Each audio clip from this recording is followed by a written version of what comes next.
दोस्तों रामायण तो आप बचपन से सुनते और देखते आए हैं, जिसमें अंत में ये दिखाया जाता है कि भगवान श्री राम ने रावण का वध कर दिया था। किंतु अगर आपसे कहे कि रावण मरा नहीं बल्कि आज भी जिंदा है, अब आप सोच रहे होंगे कि आखिर ये कैसे पॉसिबल है।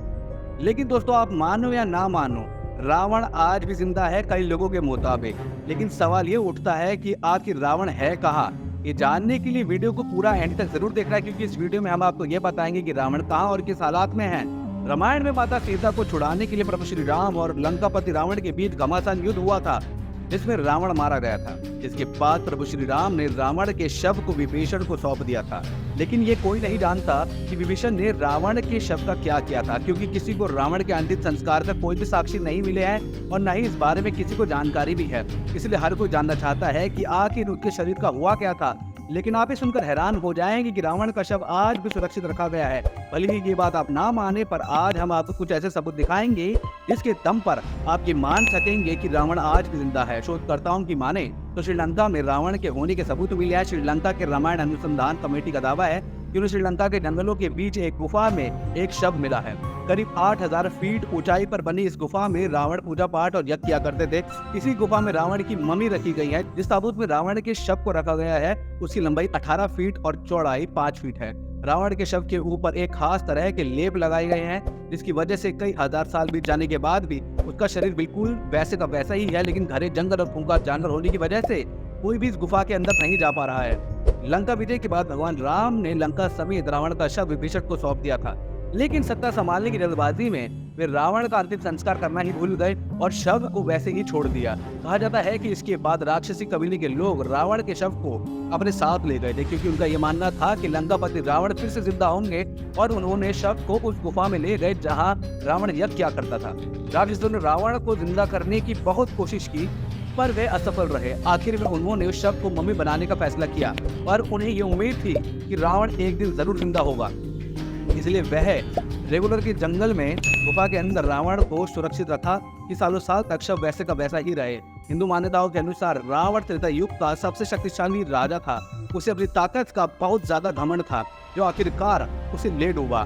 घमंड की वजह से रावण ने भगवान राम की पत्नी मां सीता का हरण किया। लाख समझाने के बाद भी जब वो नहीं माना तो भगवान राम और रावण के बीच भयंकर युद्ध हुआ। रावण के पास बहुत शक्तिशाली सेना थी, इसके बावजूद अहंकार की वजह से रावण मारा गया। इस बात के प्रमाण आज भी श्रीलंका में देखे जा सकते हैं। रावण ने जिस जगह पर माता सीता को हरण करके रखा था उसके पास एक झरना है, जहाँ की चट्टानों पर अभी भी हनुमान जी के पैरों के निशान देखने को मिलते हैं।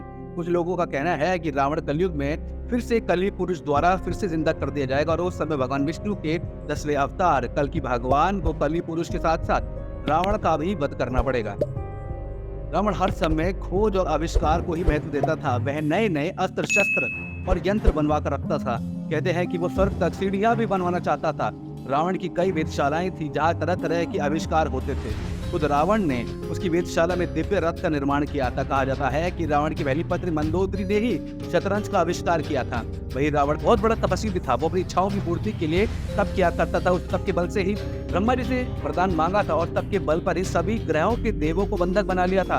हनुमान जी ने शनिदेव को रावण के बंधन से मुक्त कराया था। रामायण के अनुसार रावण को महिलाओं से बहुत रस था और रावण की पहली पत्नी मंदोदरी, जो कि राक्षस राज मयासुर की पुत्री थी, दूसरी का नाम धन्यमालिनी था और तीसरी का नाम अज्ञात है।